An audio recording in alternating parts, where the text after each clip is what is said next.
Hello students, बेटा मैंने अनुच्छेद लेखन के बारे में पहले मैं आपको बता चुकी हूँ, एग्जाम्पल भी बताए थे और एक दो अनुच्छेद लेखन मैं आपको और बता देती हूँ।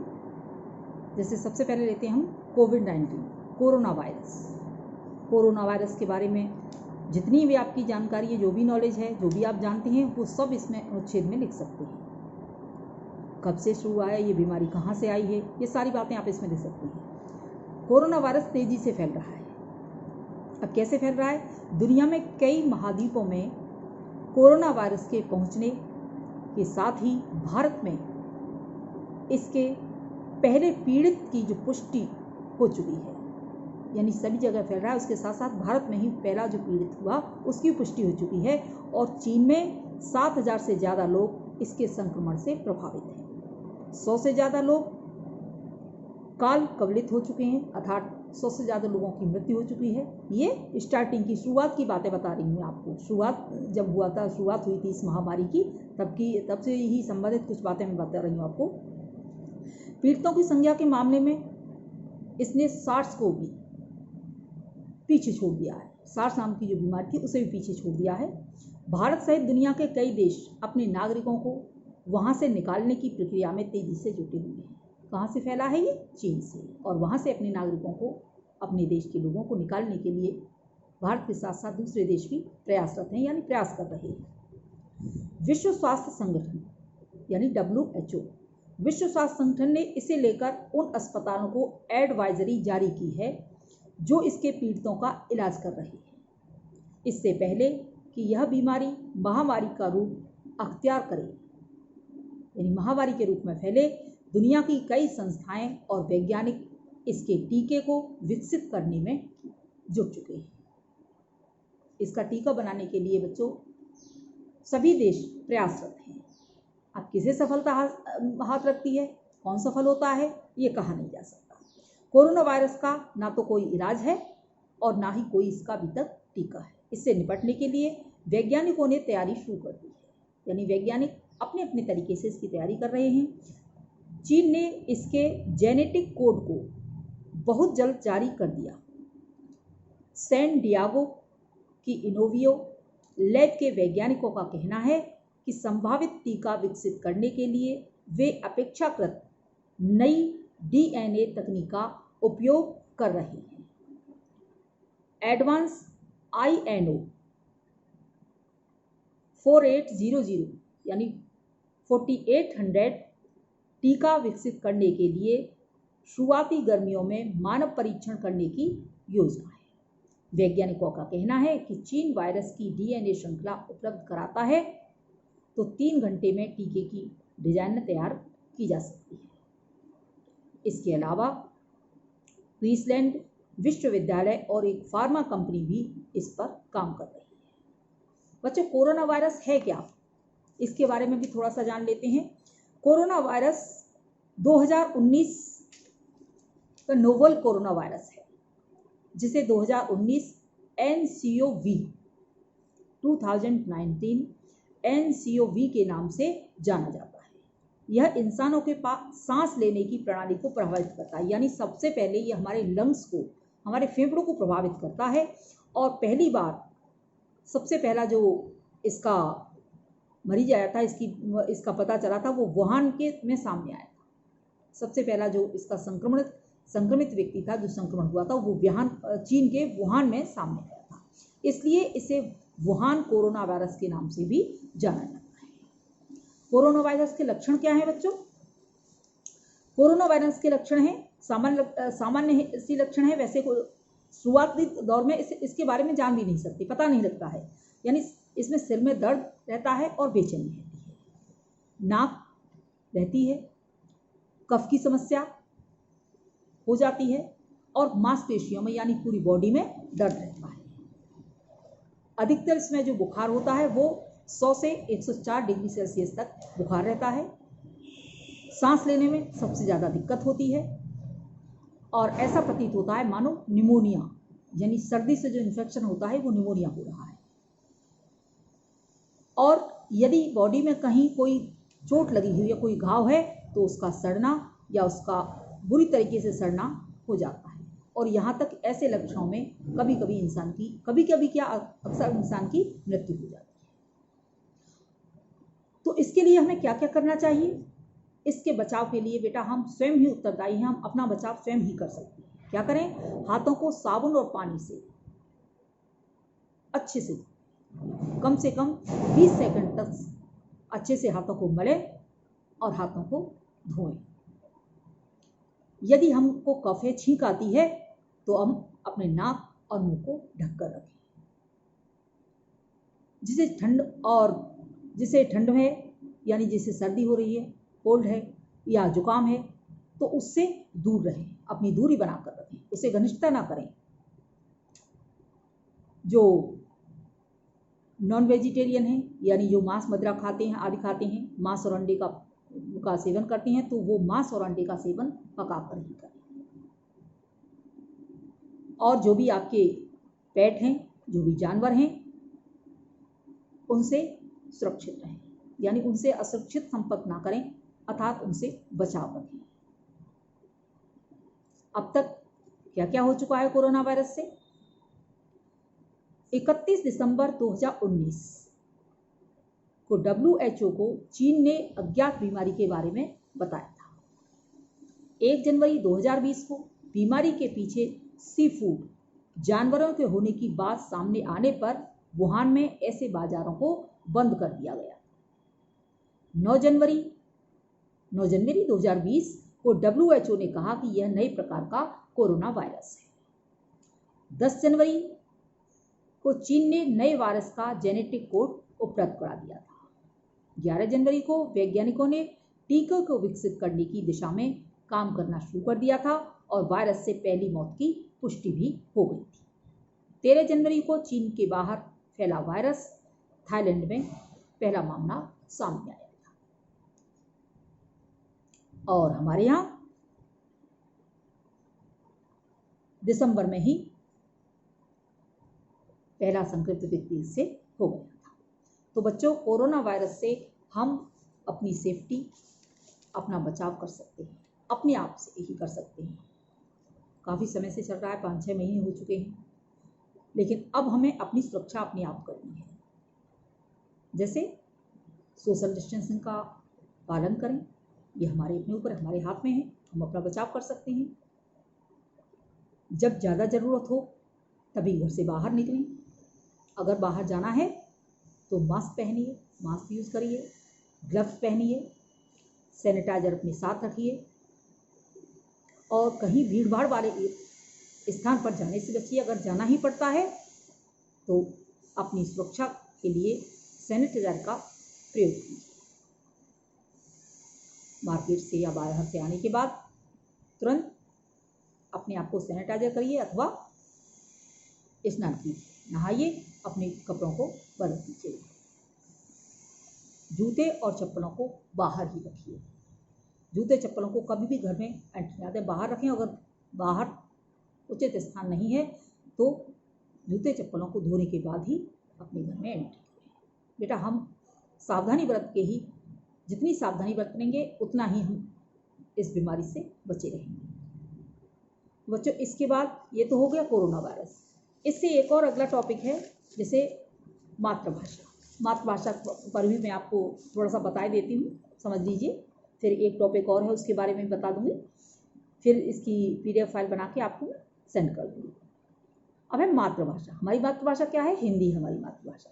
भाषा केवल अपने विचारों और भावनाओं को व्यक्त करने का साधन नहीं है। ये क्या है? हमारी संस्कृत, हमारे संस्कार और हमारी सभ्यता का ताना बाना है। भाषा ही हमें एक रूपता प्रदान करती है। हमारे भीतर अपनेपन का बीजारोपण भाषा से ही होता है। जिसके पास भाषा नहीं है वह मूक है। किसी भी देश की पहचान उस देश की भाषा से है, यानी उस देश में बोली जाने वाली जो बोली होती है वही वहाँ की राष्ट्रभाषा होती है, उसी से ही हमारी पहचान होती है। एक देश के नागरिक जब अन्य देशों में जाते हैं तो वे भाषाई आधार पर, यानी भाषा के आधार पर ही जाने जाते हैं। हम अपनी भाषा से ही हमारी पहचान होती है, हमारी संस्कृति से, हमारी सभ्यता से हमारी पहचान है। हमारे भीतर अपनी भाषा का गौरव होना चाहिए। यह गौरव हमारे आत्मविश्वास को बढ़ाता है, हमारे व्यक्तित्व को निखारता है और हमारी आंतरिक चेतना को जगाता है। भाषा माता के दूध के समान होती है। भाषा क्या है? हमारी माँ का जो दूध होता है, जो हमने माँ का दूध पिया है, उस दूध के समान है। जिस तरह एक नवजात शिशु के शारीरिक एवं मानसिक विकास के लिए माँ का दूध अत्यंत आवश्यक होता है, उसी तरह एक राष्ट्र के लिए उसकी अपनी मातृभाषा होना अत्यंत आवश्यक है। देखा जाए तो हिंदी भारत की जनमानस भाषा है, जनमानस के रक्त में प्रवाहमान है। हिंदी ही हमारे भारतीय लोगों के खून में रची बसी है। हिंदी में भारतीय संस्कृति रची बसी है। हिंदी की गोद में ही भारतीय संस्कृति का फल फूल सकती है। हिंदी की गोद में ही हम फल फूल सकते हैं, वैसे नहीं। यह भाषा भारत की आत्मा है। इस भाषा ने ही हम भारतीयों को वैचारिक रूप से प्राणवान किया हुआ है। वास्तव में हिंदी ही हिंदुस्तान का वास्तविक चित्र खींचने में सक्षम है। हिंदी ही एक ऐसी भाषा है जो हमारे विचारों को एक दूसरे तक ज़्यादा से ज़्यादा लोगों के बीच में पहुंचा सकती है। एक अगला टॉपिक के बारे में और बता देती हूँ बच्चों। दूसरा टॉपिक है तप, तप की महिमा। ये तप क्या होता है? तपस्या क्या होती है? जो हम व्रत करते हैं, उपवास करते हैं, यज्ञ अनुष्ठान करते हैं, या कोई हम अपना उद्देश्य बना लेते हैं, वो ही एक तप के समान होता है। तप से हमारा जीवन निखरता है। तपस्या मनुष्य से लेकर देवों और दानवों तक को बल प्रदान करती है। फिर इसी बल के बूते वे सृजन और विध्वंस का खेल खेलते हैं। तपस्या का महत्व सिर्फ धर्म एवं आध्यात्म का तक ही सीमित नहीं है, जीवन के दूसरे क्षेत्रों में भी इसका काफ़ी महत्व है, जिसका अनुभव अक्सर तपस्वी लोग करते रहते हैं। जब मनुष्य तप के माध्यम से साधना में लीन होता है तो उसे अलौकिक लाभ मिलता है। वह स्पष्ट रूप से इस लाभ को महसूस करता है।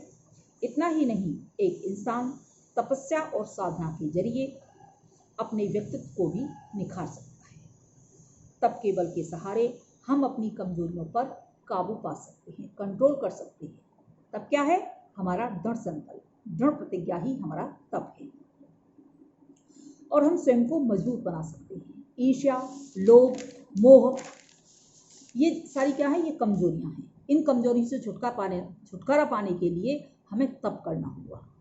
तप का मतलब ये नहीं कि हम तपस्या करने बैठ गए, पूजा करने बैठ गए, वो तप। हमें दृढ़ संकल्प लेना होगा, वही हमारा तप होगा।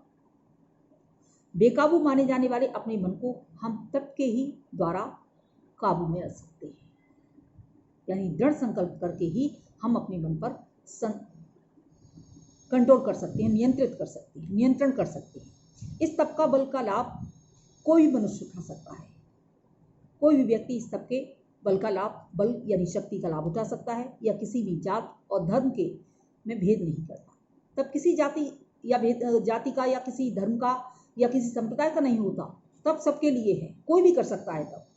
ऐसे में लोगों को चाहिए, यानी आपको भी चाहिए कि वे तप की महिमा को समझें, दृढ़ निश्चय की महिमा को समझें और इसका लाभ उठाएं। हालांकि इसके लिए उन्हें अपेक्षित आत्मबल अर्जित करना होगा, यानी अतिरिक्त आत्मबल अर्जित करना होगा। और यदि ऐसा कर लिया तो उसका जीवन अवश्य ही, जिस व्यक्ति ने ऐसा कर लिया, आत्मसंयम कर लिया, तप का मतलब आत्मसंयम कर लिया, सेल्फ कंट्रोल कर लिया, अपनी इंद्रियों को वश में कर लिया। इंद्रियों को वश में करना भी एक तप के समान ही है। तो ये जो तप कर लिया, अगर इंद्रियों को वश में कर लिया, आत्मनियंत्रण कर लिया, तो उस व्यक्ति का जीवन अवश्य ही सुगम हो जाएगा और सुखमय उसका जीवन। एक और टॉपिक बता देती हूँ मैं आपको, वैसे आप कर सकते हैं। माता पिता। माता पिता के बारे में सभी बच्चे बहुत अच्छे से लिख सकते हैं, फिर भी मैं थोड़ा सा आपको बता देती हूँ। माता पिता के बिना बच्चों हमारे अस्तित्व की कल्पना नहीं की जा सकती। हमारा अस्तित्व माता पिता के बिना नहीं है। हमारे यहाँ सनातन धर्म में माता को पृथ्वी से बड़ा, हमारा जो सनातन धर्म है उसमें माँ को पृथ्वी से बड़ा और पिता को आकाश से ऊंचा दर्जा दिया गया है। माँ को पृथ्वी से बड़ा बताया गया है और पिता को आकाश से ऊंचा बताया। किसी विद्वान ने कहा है कि पानी अपना संपूर्ण जीवन देकर वृक्ष को बड़ा करता है, इसलिए शायद वह कभी भी लकड़ी को डूबने नहीं देता। ध्यान से समझ लीजिए। देखा जाए तो माता पिता का भी यही सिद्धांत है। माता पिता जीवन में प्रत्येक समस्या से हमारी रक्षा करते हैं। हमारा भी दायित्व है कि उन्हें जीवन का सर्वोपरि सम्मान दें। माता पिता जो हमारे लिए करते हैं, हम उनका जो हमारे ऊपर कर्ज होता है, हम कभी उस कर्ज से मुक्त नहीं हो सकते। इसलिए हमें उन्हें कोई भी कष्ट नहीं देना चाहिए, उनका ख्याल रखना चाहिए, उनको उचित सम्मान देना चाहिए। संसार में माता पिता ही साक्षात ईश्वर के रूप में है। जिस तरह ईश्वर कल्याणकारी होता है, वह हमारे दुखों को दूर करता है, वैसे ही माता पिता हमारे कल्याण की कामना में लगे रहते हैं। वे हमेशा अपने बच्चों को आगे बढ़ते हुए देखना चाहते हैं। वे जो वचन बोलते हैं हमारे लिए हितकर होते हैं। तो माता पिता का डांटना भी हमारे लिए हितकर होता है। गोस्वामी तुलसीदास जी ने कहा है कि माता पिता गुरु प्रभु की वाणी, ध्यान से समझ लीजिए, माता पिता गुरु प्रभु की वाणी बिना ही विचार करिए शोक जाए। अर्थात हमें माता पिता के कहे वचनों को हमेशा शुभ समझना चाहिए और शुभ समझकर उसका पालन करना चाहिए, अनुपालन करना चाहिए। माता पिता की सेवा से हमारी आयु, हमारा यश और हमारी शक्ति अर्थात बल सब कुछ बढ़ता है। लेकिन वर्तमान समय में कुछ अलग ही व्यक्तित्व है लोगों के विचार अलग हैं। वर्तमान में युग में लोगों ने इस रिश्ते को जीवन में आगे बढ़ने की सीढ़ी बना ली है। आज माता पिता से स्वार्थ के अनुसार संबंध रखे जाते हैं। आज लोग माता पिता से भी जो संबंध रखते हैं वो किसके लिए रखते हैं? अपने स्वार्थ।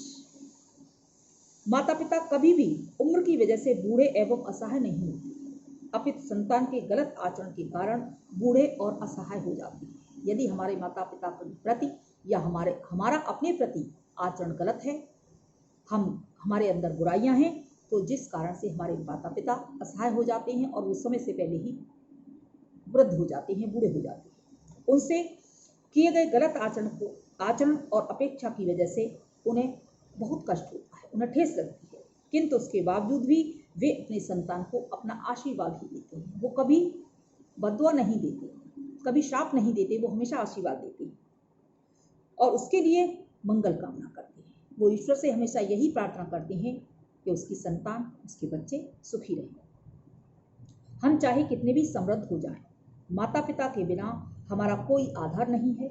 माता पिता उस वृक्ष के समान होते हैं जो चाहे कितना भी बूढ़ा हो जाए परंतु हमें आजीवन छाया प्रदान करता है।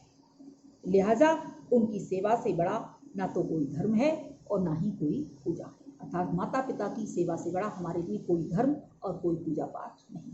इसलिए हमें अपने माता पिता को उचित सम्मान देना चाहिए और उनका ख्याल रखना चाहिए। ओके स्टूडेंट्स, थैंक्स बेटा। ये भी जो मैंने आपको अनुच्छेद लेखन बताई है उन्हें ध्यान से समझिए और अपनी नोटबुक पर कोशिश करिए कि आप सुन के ही नोटबुक पर लिखें। Okay, thanks student.